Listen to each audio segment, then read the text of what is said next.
You be able to ramble off a couple things? Sure. Jacob's like, yeah, I'm a pro at this. I got this. He's like, I got this. Meet the Pressers with Matt Mallory and Klint Macro.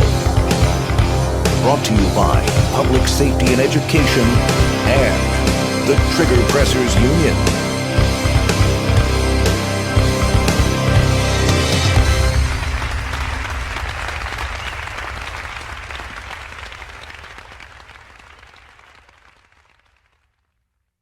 This episode is brought to you by Mantis.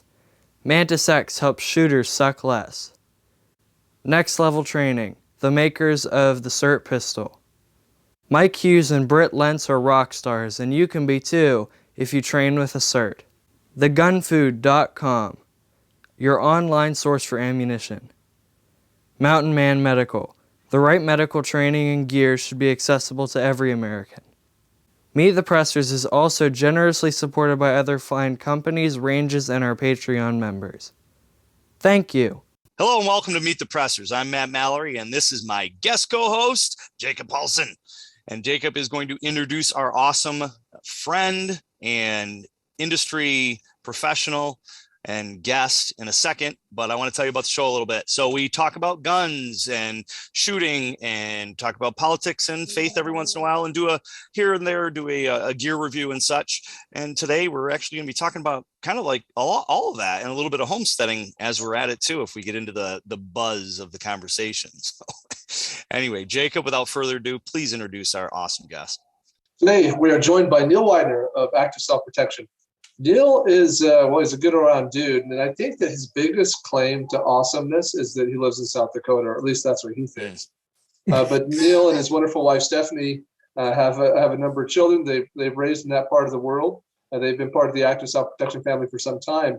And if I had to give Neil real cred, like real props, I would say that Neil is among the very short list of people I know who get 100 plus hours of training a year.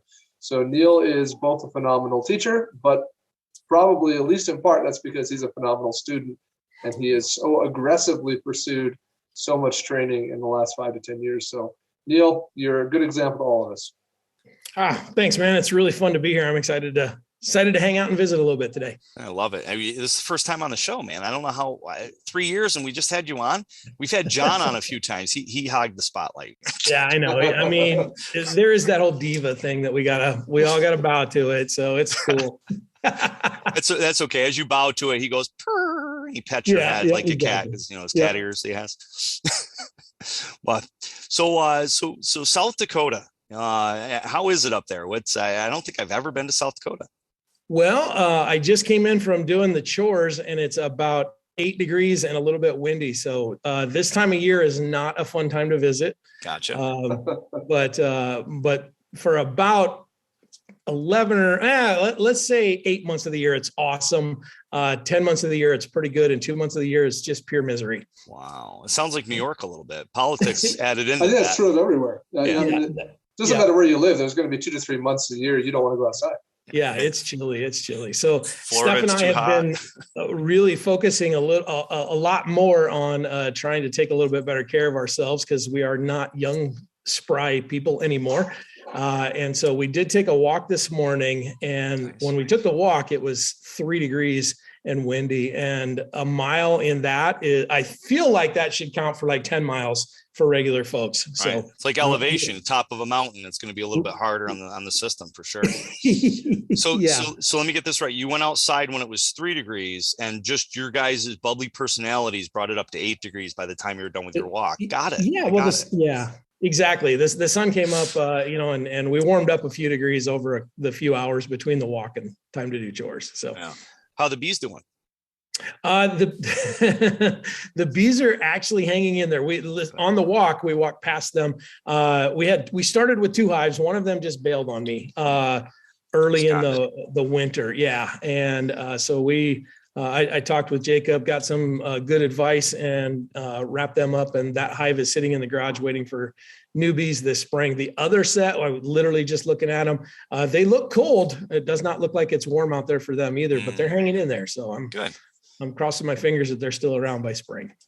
And what about yours, Jacob? How are yours doing? So we have 2 hives, and on the same property where they are, our friend on whose property our hives are, he also has a hive. So there are 3 hives there, next to each other. Currently, all 3 are doing very well. But I think there's almost like I hate to use the word evolution, like an adaptation, like natural selection thing that goes on when you live in these cold climates where all 3 of us are with the bees. Like my first year, I had 2 hives, lost them both. The next year, I had 2 hives, lost 1. The next year, I had 2 hives, lost 1. The next year, I had 2 hives, kept both. Next year, I had 2 hives, kept both.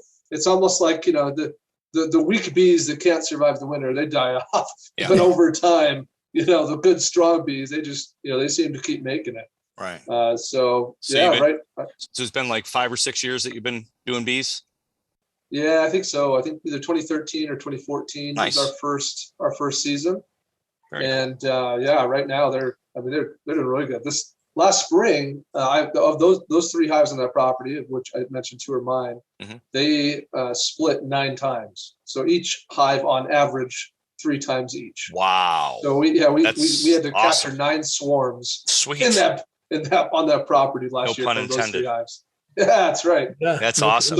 So they're very strong. Like they're doing just fine. Yeah, we had one that split, that swarmed, and I caught it. I was actually mowing out in the yard, and I get pelted, and I'm like, well, I didn't get stung. I got hit. I got hit again. I'm like, they're honeybees. Immediately, I knew they don't want to die. If they sting me, they're going to die. So they're warning me. And then so I pulled the mower over, turned it off, and then I'm walking around looking, and freaking medicine ball size just hanging out of a tree, probably about 7-8 feet off the ground. So I'm like, yes, went and grabbed my suit and put them in a box. They're doing great. They're out there in the hive, but we're up to, we've got 8 right now. And I think we're probably going to be down to 6 coming out of the winter, with at least last time I checked it. There was a couple that I there wasn't much activity in the front of the hive, but we're supposed to be up a little bit warmer today and tomorrow, I think. So I'll probably go out there and take a peek and see what activity might be at the front of the hive. You're very, what's the word I'm looking for? You're very agricultural, man. You're like on it. Like, I have bees because it makes me look like I care about the environment.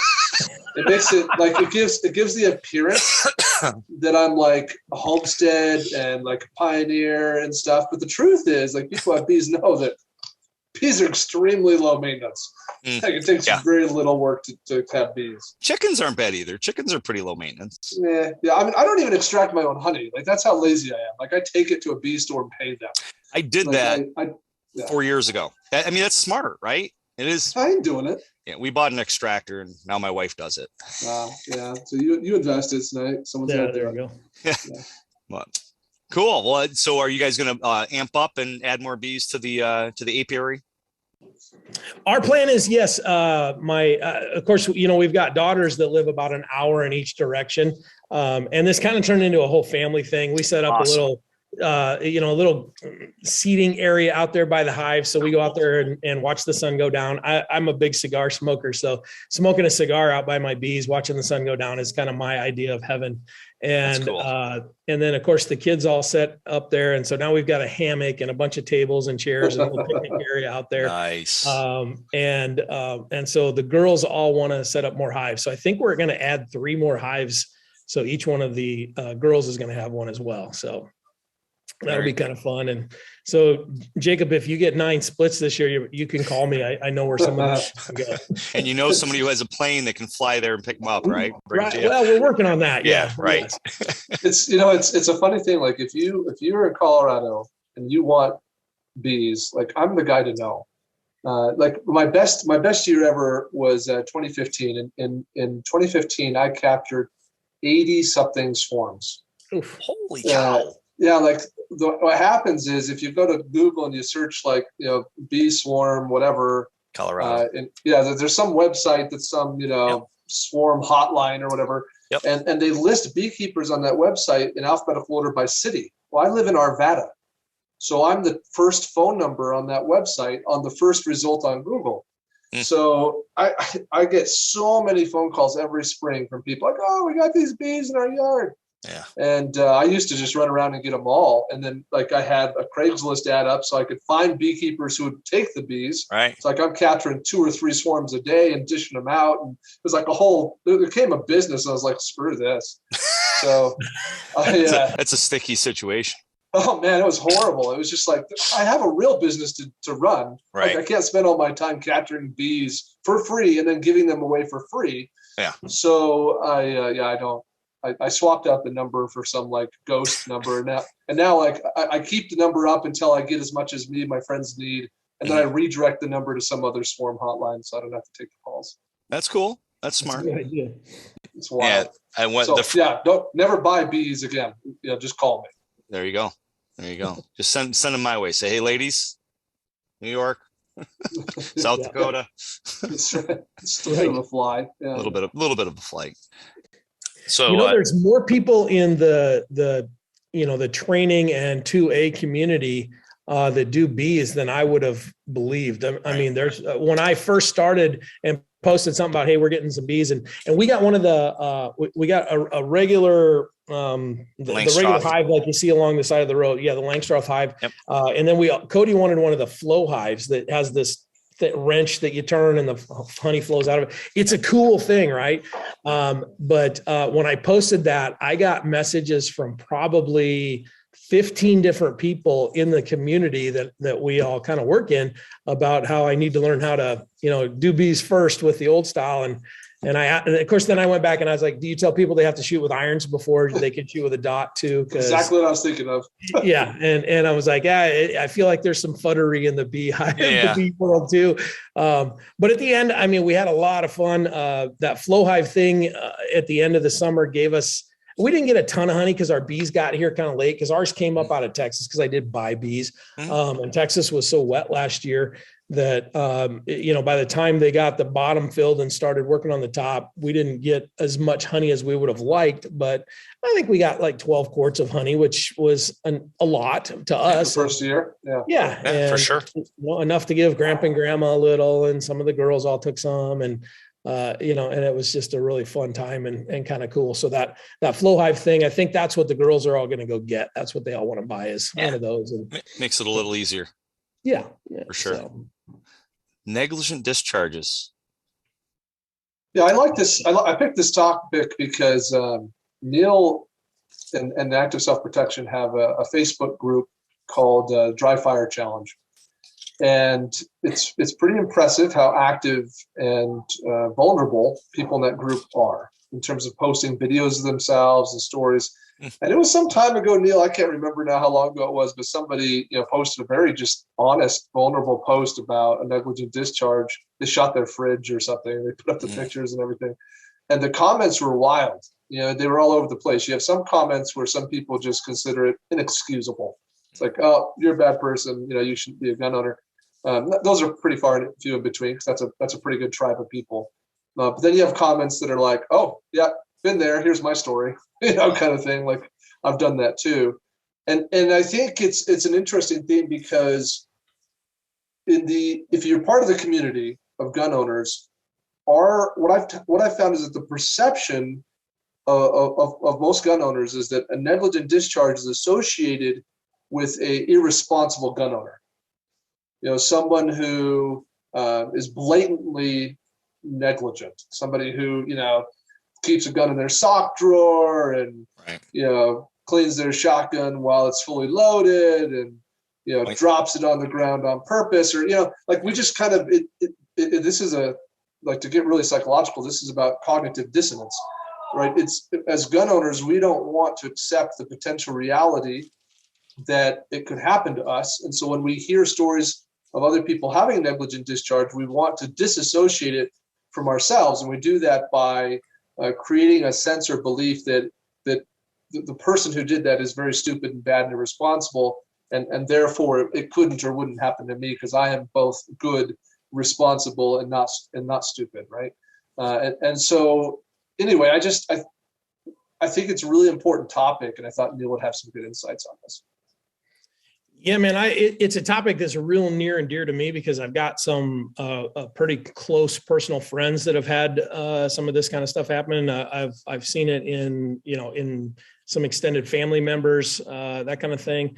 And then running this group, we've got to, it is, I mean, Jacob, you're part of the group. It's a very, it's a cool group. I mean, of course, the guy that runs it is always going to say that, right? But I take a lot of pride in that group. That's something that I wanted to start. And of course, John and Steph are like, yeah, we need one more project. That was my Cody moment. And I'm like, no, I think this is something. I'm the dry fire guy for the channel. That's kind of what got me to where I am. I want to run this. And so then I just kind of stepped in and started and took over the admin stuff of it. And it's interesting that people begin to trust you when you take care of them and allow them to be vulnerable. Right. So, as soon as somebody gets a little bit sideways in the comments, they get a private message right away. A warning.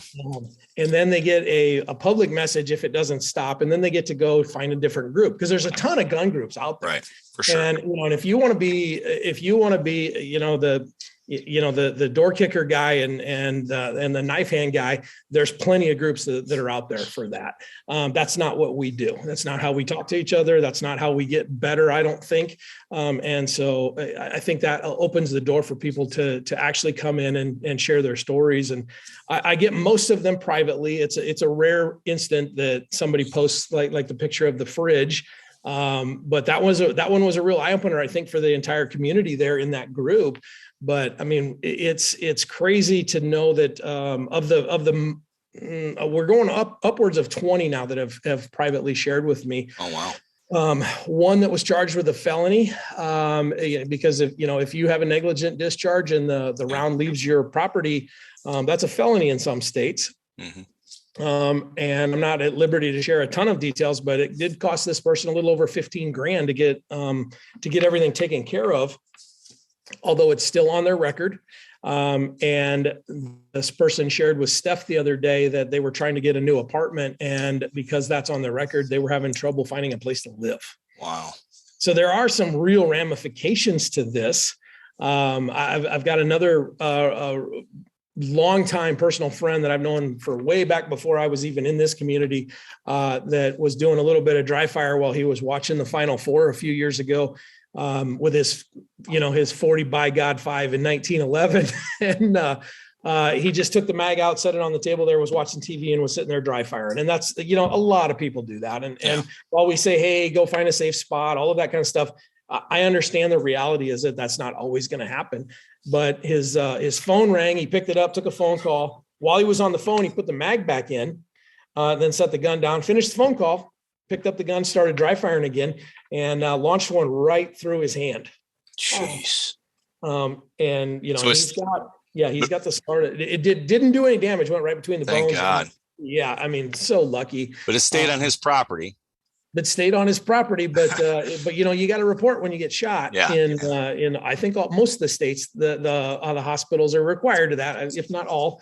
Put a little salt in it, or a little dirt in it, and and so he got to visit with the local constabulary about that, and so that's it. And it's something that he shares that pretty freely, that he's like, man, I just had that moment of I thought I was done. It's just normal to have a loaded gun and all that. And right. And then when I picked it back up and went back to work, and man, I hear that over and over and over again. And that's the one that I know of where somebody actually had an injury. Jeez. Most of the others are, refrigerators, RVs. Yep. I know a guy that had to buy his wife a new kitchen table, over some stuff like that. So won't buff out. Can't buff that out. Yeah. So yeah, that's. He tried to leave it sit that it was, hey, this will be a lesson for us all to remind. And she's like, she didn't like it. No. Put a little bit of epoxy in the hole. No. Yeah. So that's something that I'll say to my students to try to drive the point home. We're all humans and we're all fallible.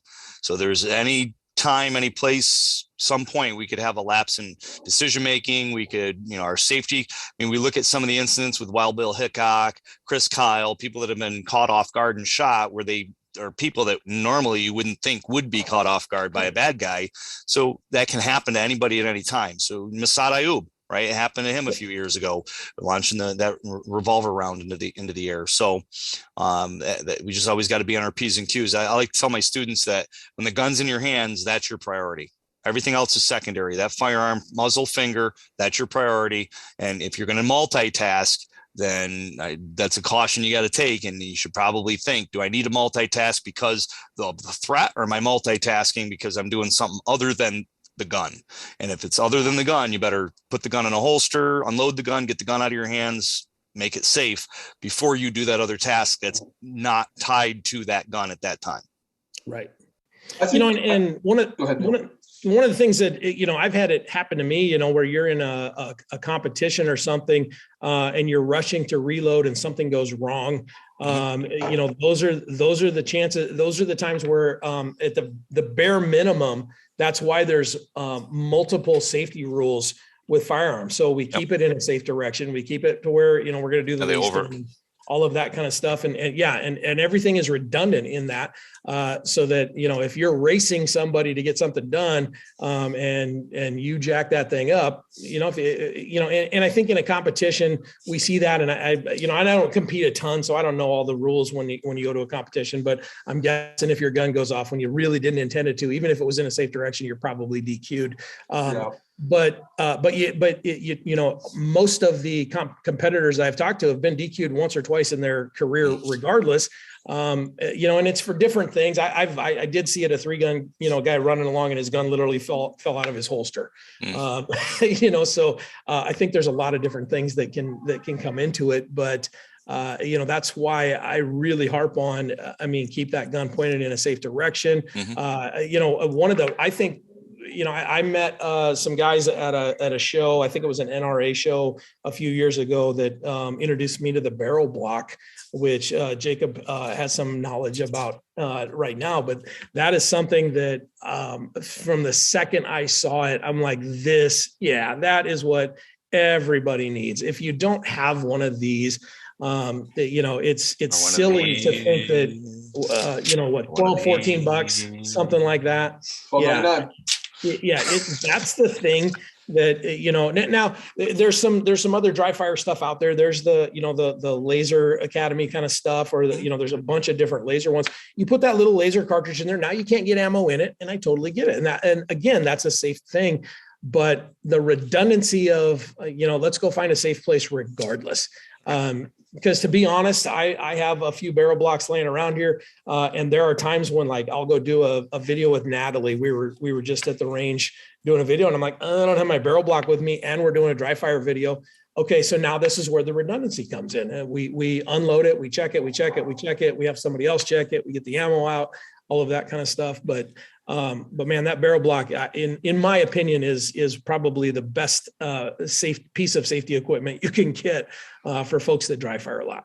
Yeah, and Barrel Block's actually a sponsor of the show, so we just got that set up with Jacob at SHOT Show. Cool. So Cool. we're happy that they're coming on board. So when you're mentioning that, when you say redundancy, something that came to mind, and I love analogies. I love relating the known to the unknown and thinking of something that somebody could relate.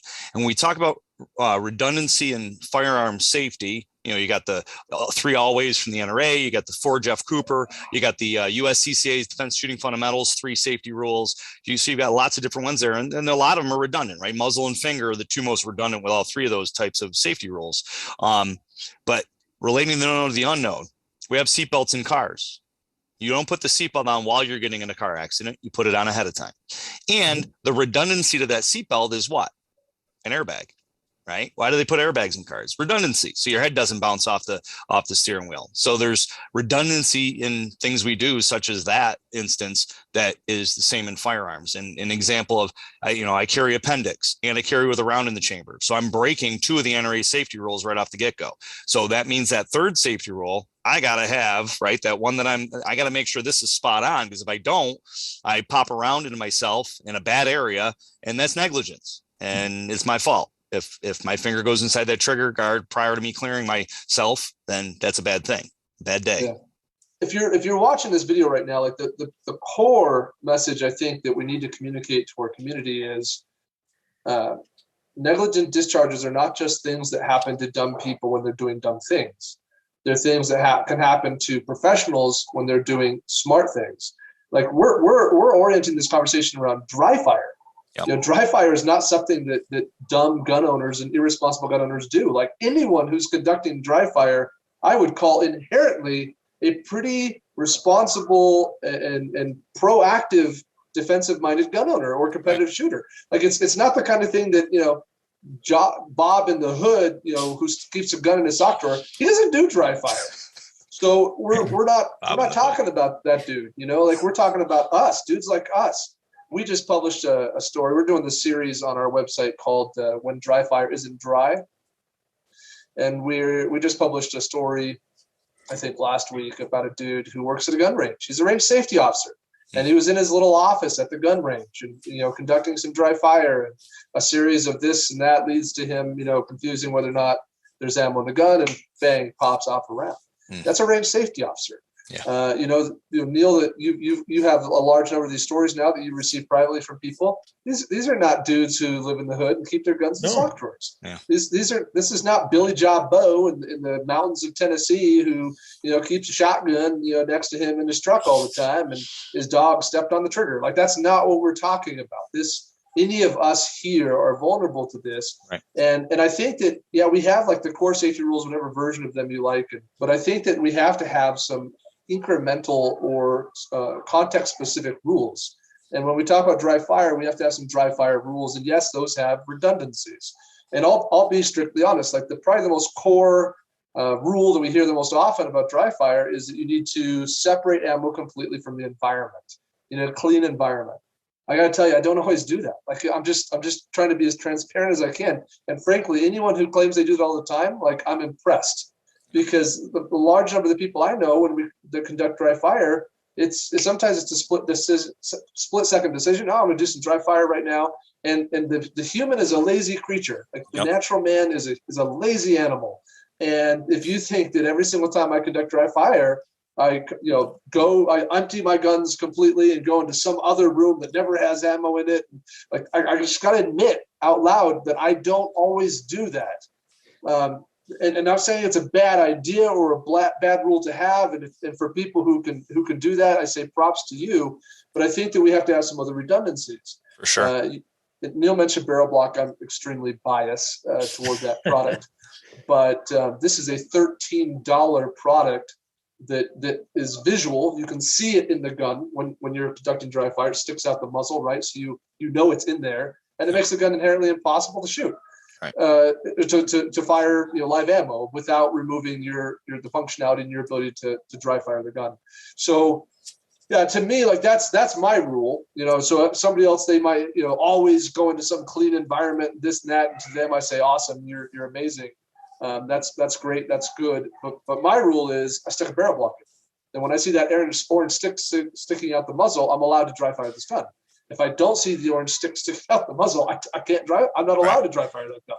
And I think that's an easy thing. And I think that's the important point with this, is that if you have certain protocols like you're talking about, Jacob, or you do adhere to the safety rules, and there's been no other buzz in the industry that they applied all the safety rules and they still had this issue or whatever, then as long as you're sticking to that, right, you're sticking to that process and you're not taking shortcuts on that specific process. Like, we know with Alec Baldwin and the shooting on the set, there was lots of protocols that were dismissed. There were safety rules that were dismissed. You say if you have ammo in that area, well, if you're adamant about safe direction and you're pointing at a concrete wall while you do your dry fire, or if you know that you're pointing at a wall and there's no way anybody can be on the other side of that wall, because in order to get on the other side of the wall, they got to go past you to go into that room, right? Now you're adding levels of protocols and levels of safety that you're going to minimize and hopefully mitigate anything bad from happening. Yeah. And I think that it's a good idea for whatever your personal protocol is to have multiple layers of that redundancy. And certainly sure. I do. I don't mean to imply that a barrel block is the end of all of my it's an option. It's protocol. Tool for your toolbox. It's an asset I use, right? Yeah, and I can't always use it. To Neil's point, sometimes I do want visual feedback of my point of aim or point of impact, and so I'm using some sort of laser cartridge thingy. Call it what you want, depending on who you buy it from. And in that case, I can't put a barrel block in it, but I might still use the mag block that comes with barrel block. That gives me some assurity that I'm not putting a magazine in there with ammo, and I can't visually see that the laser thing is in there when I just pick up that gun, but I can have some other redundancies in place. For example, another protocol thing I have is the dry fire session has to have a start and finish. It can't be the kind of thing that's interrupted. Like if I'm in the middle of dry fire and something happens, my kids start calling me, or my wife wants me to do this, or I need to, suddenly I remember I need to take the garbage out, or whatever thing, that means the session's over now. Like that this is just a theme I see in the stories that I've collected and that Neil collects. A very, very common thing is a dry fire session is interrupted by something and the person returns to continue the session. So because I've seen that as a very common pattern that leads to negligent discharges, this is another protocol thing for me. A dry fire session has a hard start and a hard end. And if it's interrupted, that means it's over now. That means I put the stuff away and it's done. That's just a common pattern. That makes me think of, I'm sorry, Neil, go ahead. Oh, I was going to say, I have a very similar thing with mine is that, if I get interrupted in the middle of it, it depends on how far I am into the thing. But if I decide I am going to keep going with my dry fire, there is a conscious decision to recheck everything. I take the barrel block out, put it back in, and I start over all of those first safety, procedures that I have. And to Jacob's point just a little bit ago, I mean, there's best practices. And I think the best practice, in my personal opinion, is the best practice is there's no ammo ever in that room. But if you break that down, you walk into that, for the most part, we say, hey, dry fire with the gun that you carry, right? I mean, if you have a SIRT pistol, great. But at the end of the day, once in a while, you got to pull your own trigger so you understand what that is. So if you walk into a room with a gun on, you have to unload it. Now you already have ammo in that room. So we've already, so now we're already playing with the rules of this best practice, but then turn around and take it out of the room, come back, check your gun again and again and again. I think that's the best practice. But to Jacob's point, I don't always do it. Now I've got a little, our studio down in the basement where we do videos and all of the stuff that we work on for ASP, and that's my dry fire dojo. We've got some soundproof curtains hung up. And so I make a point that the ammo, as the mag comes out, the ammo goes to the other side of the curtain. So it's technically not in the room. It's on the other side of a curtain. But then you if gotta I make a conscious effort to go around to get it. I do. And so I'll make that effort to get that out of here. If I get interrupted, everything stops and starts over. And I visually look, okay, my ammo is still out there. That one round that came out of I've got a full mag sitting there, and the one round that came out of the chamber is sitting on that shelf on the other side of the curtain. So I don't have to walk up the stairs or through the house or all of that kind of stuff. But I think the big, if you can give anybody a best practice, is find that safe option that works best for you in your environment, and then follow it every time. And like Jacob said, man, I think every story I have involves an interruption. There was something in that happened, a phone call, a text message, a knock at the door, something. Everyone, a dog bark was one of them. Every one of them has some sort of interruption. And then when they went back to it, there was a loud bang. And I don't know about you, Jacob, but most of the stories that I've heard is there's that moment of what just happened. Right. The awe. And shock. Just like who did I really just do that? Yeah. There was one of the people that pulled the trigger and then just stood there and was went looking to see who was shooting in their house with a loaded gun. Wow. Walked around the house and basically cleared their own house because they had an ND after the interruption, because mentally they just could not process that. And he got through the second room and he's like, why are my ears ringing? And then it dawned on him. He's like, I smell gunpowder, and all of that stuff. And so he said there was about a 15-second delay from when he pulled the trigger and it went bang. And there was a whole, now he had a bookshelf that he was using. So he blew up a book pretty good. He sent me a picture of it. But he said there was about a 15-second delay before he realized that it was him that shot, not somebody else. It's one of those things where the skill is so perishable that, I mean, you can get to a pretty high level and then you're only going to sink a little bit, which is great. But if you want to continue at that upper level, you have got to go out and practice, and you've got to do your dry fire. You've got to spend a little bit of time on the range. You've got to feel that recoil from time to time. And, I think that's something that we don't, a lot of people don't see the value in that or make it a priority. And frankly, I didn't last year just because I had other priorities. I think our family should be our number one priority, sure. On this. Why we carry. Yeah. And that's why we carry. And I feel pretty confident that I can protect them if as good as I can. But I think we need to make that something that people focus on more. For sure. All right. So one story, we had Jerry Michlik on, and he had said that one of the craziest things he saw on the range, right in front of him, it happened. Somebody dropped the magazine, racked the slide, went to catch the round, stroked the slide, round came out, extractor hit the primer, exploded right there in front of him.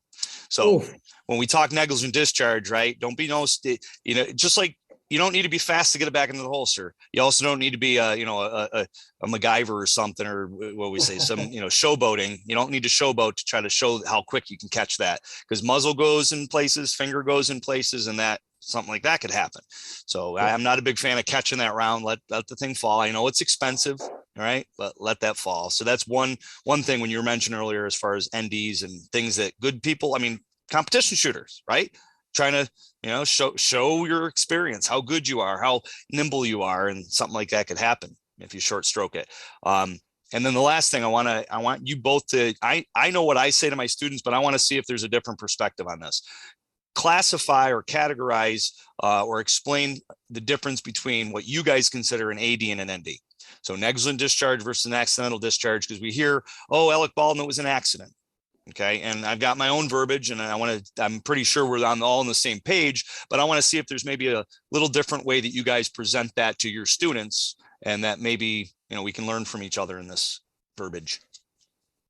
I don't get wrapped up in it, to be honest. Okay. I think it's an unnecessary distinction for the greater part. I understand the concept, the construct, right? That people feel that the word accident implies that no one's at fault, while the word negligent implies that someone did something they shouldn't have done.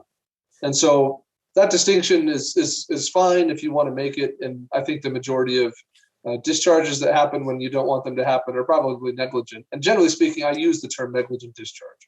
But I don't get wrapped up in the debate between what's an AD and what's an ND. I just don't think it's particularly constructive or necessary, because it's become like a cliche argument. Yeah. And the second something becomes a cliche argument, it feels almost destructive to get into the argument about it. Fair enough. So for me personally, I just whatever, like, call it what you want, man. Right. But at the end of the day, I think we just have to look at any given situation and try and learn from it for whatever it is, regardless of what we call it. I do think, I guess I'll leave with this, and then we can get Neil's thoughts, but I do think there are such a thing as accidental discharges. I do think that conceptually it is possible for a gun to go off in a way that no one was negligent. If you've been around guns long enough, that's true. Like, anyone who tells me there's no such thing as an accidental discharge, I'm like, okay, dude, you are regurgitating something you read online, or that your fire instructor told you. Yeah, like that you're just wrong, man. Like, I have seen guns do some funky things. I have seen things happen. If you're on the range enough with enough people with guns, you see things happen that are unexplainable sometimes, right? Or that just are straight up like, yeah, dude, that is not your fault. Like, you did everything right, and this still happened. That's not on you. Okay. Yeah. So anyway, I do think that conceptually believing that every accidental discharge is really a negligent discharge is an incorrect attitude or understanding of reality. Cool. Yeah, and I understand, like, the magazine versus clip mentality, right? It's like, do you really want to get into that with somebody? Now, if I'm teaching new shooters, then I'm going to make that apparent.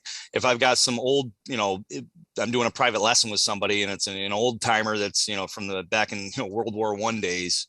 Okay, maybe not that old, but I'm gonna probably just be like, all right, they know what it is. They're just saying it because that's what they learned with, and it's not a safety issue. And the accidental, usually what I classify the accidental aspect would be like a slam fire with an old shotgun, 6-hour P320. When it first came out, you drop it on the ground, fully loaded, trigger acted like a finger. The weight of the trigger made the gun go off, right? That'd be an accident. The Remington 700 back in the day, about 7 years ago, lock the bolt down, slam it down on the table, and the trigger weighed so little. Those are things I would consider an accident, if you will, because there's really not. It's a hardware failure. And then I always say, like, the negligent discharge is a software failure typically. What do you say? I guess I would kind of come down to kind of right in between you both on that, is that it's not a debate that's I think is worth having. I think once in a while there's going to be a mechanical failure in a mechanical piece of equipment. Yep. And I've had it happen to me years ago. I was taking a couple of my nephews out deer hunting. We decided that we were going to go jump over this dugout and see if there was anything up there getting a drink or whatever. We walk out there with our deer rifles and we're loaded and on safe and ready to go. Pop up, there's nothing there. And so we turn around to walk back to the pickup and I opened the bolt on my gun and it went off. And just, I mean, luckily the thing, and oh man, talk about a moment of clarity for an uncle. The boys were in front of me about 10 yards. Luckily I had the gun pointed off to the side, because clearly redundancy, right? Yep. And that was the moment redundancy became a word that I used a lot. But that thing went off and of course they turned around thinking I'm shooting at a deer or whatever and come running back, whatever. But what had happened was something inside the mechanism of that rifle, which was a pretty, a fairly quality, just bolt action 243 that I was shooting at the time. Every time you would open the bolt, it would go off. Wow. That's a scary thing to think about, especially from the hunting perspective. A lot of people get in the truck and then unload their gun. Mm-hmm. And those are the people that have holes in the floorboard of their pickup or out the top or whatever. But I've also seen it in a class. I took Scott Jedlinski's class with a really good friend of mine that I shoot with a lot, the guy that takes really good care of his equipment. We were shooting a run, and I think I probably have video of this because he was getting ready to run one of the stages that Scott had set up. He got the beep, drew his gun, and pulled the trigger, and there was no click, there was no nothing. And he puts his finger up on register and then looks at Scott, and bang, the gun goes off. That's not negligence. That's a mechanical failure, and I think you could call that accidental as well. So at the end of the day, I don't know that it's a debate. It's the clip versus mag thing. Mm-hmm. It's how it makes you feel when somebody uses the wrong word. And, right. I think sometimes, for as much as we like to call people, snowflakes and that kind of thing, sometimes we get a little touchy about the words that people use. And I'm like, listen, I don't care if you're defending yourself and training to help your family be safe, and use whatever words you want to use. And I may politely say, hey, it's really this rather than that. And I don't want you to get sideways with, somebody that thinks this is a big deal. But at the end of the day, I try to I win all the debates I stay out of. I love that. Win all the gunfights you stay out of. You win all the debates you stay out of. That's good. I like that. Jacob, any closing words, remarks, thoughts? Can't hear you. I'm muted. The kids keep coming and going. It's a snow day. But just wanted to say thank you to Neil for taking your time and your valuable resource and giving it to us today. Awesome. Man, I appreciate you guys having me. It's interesting. I always tell people I have the best friends. I have the coolest people guys like you, this is such a great community, and I'm just thankful that you guys all allow me to be part of it. So I'm actually honored to be here. Thanks a lot. You're an awesome guy. Glad to have you. Stay safe, my friend. All right. Take care, guys. You too. Hello, my name is Klint Macro. A number of years ago, as we all watched the tragic events of Parkland unfold on the TV, one of my colleagues, Grant Gallagher, co-founder of National Train to Teacher Day, reached out to me with a tremendous idea. His idea was that we band together as a unified front of independent professional firearms and safety instructors and offer free training to teachers, school staff, and administrators so that we could help empower them. Empower those people who are charged with the safety and education of our children with information and knowledge that would help them if ever, God forbid, evil were to darken the door of the schools in our communities. I thought this was a great idea. So I got the website built right away and sent out a call to action to my colleagues across the country. They answered the call. Hundreds of volunteer instructors offered their time, effort, and energy for the first National Train to Teacher Day, which took place in 2018. So we've done this every year, 2019, 2020, 2021. The last 2 years have been a little bit rough because of the pandemic, but we're going to hit 2022 very hard, and we're starting that today. I am proclaiming the 5th annual National Train to Teacher Day to be June 18th, 2022. Hundreds of volunteer instructors across the country are offering free training to teachers, school staff, administrators, and those that work with youth in a leadership capacity. That could be clergy, could be Sunday school teachers, could be priests, preachers, rabbis, and reverends. If you fit that category and would like to obtain some free training, whether it be gun training, safety training, unarmed training, pepper spray, situational awareness training, medical training, visit nationaltrainateacherday.com, and there you can connect with one of the volunteer instructors. If you're an instructor and you'd like to volunteer your time, effort, and energy to this cause, you can also volunteer on that website using the Volunteer tab. I'm very proud to say that over the years we have picked up some sponsors and some partners, and this year the U.S. Concealed Carry Association, the USCCA, Sabre Pepper Spray, and Taser are all sponsoring the 5th Annual National Train-a-Teacher Day. And what that means is they're going to offer free training supplies to certified instructors that teach their respective curriculum on National Train-a-Teacher Day. We've also partnered up with DC Project, a Girl and a Gun Shooting League, and the Armed Women of America. These organizations are fantastic organizations that are empowering our fellow Americans, and they're also helping us spread the word so that we can reach more end users in this program. Visit nationaltrainateacherday.com and find an instructor in your area. If there's not an instructor in your area, contact me. My information is on that website, and I will do my level best to connect you with a professional instructor that can offer you training on June 18th, 2022.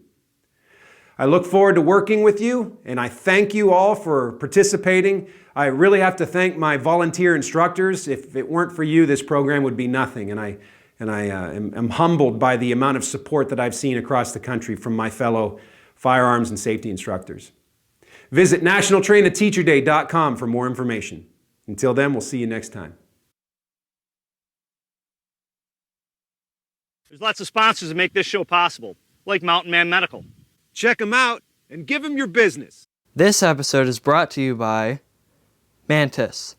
Mantis X helps shooters suck less. Next Level Training, the makers of the CERT pistol.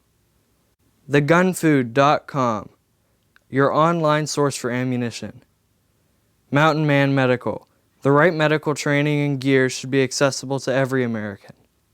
Meet the Pressers is also generously supported by other fine companies, ranges, and our Patreon members. Thank you. Thanks for watching or listening to our show. Make sure to like, comment, subscribe, share, click that little bell thingy so you know when the next episode's uploaded. Support us on Patreon. Come to one of our classes. Host us to come to you and do one of our classes at your location. And until next time, adieu. Thank you for watching Meet the Pressers.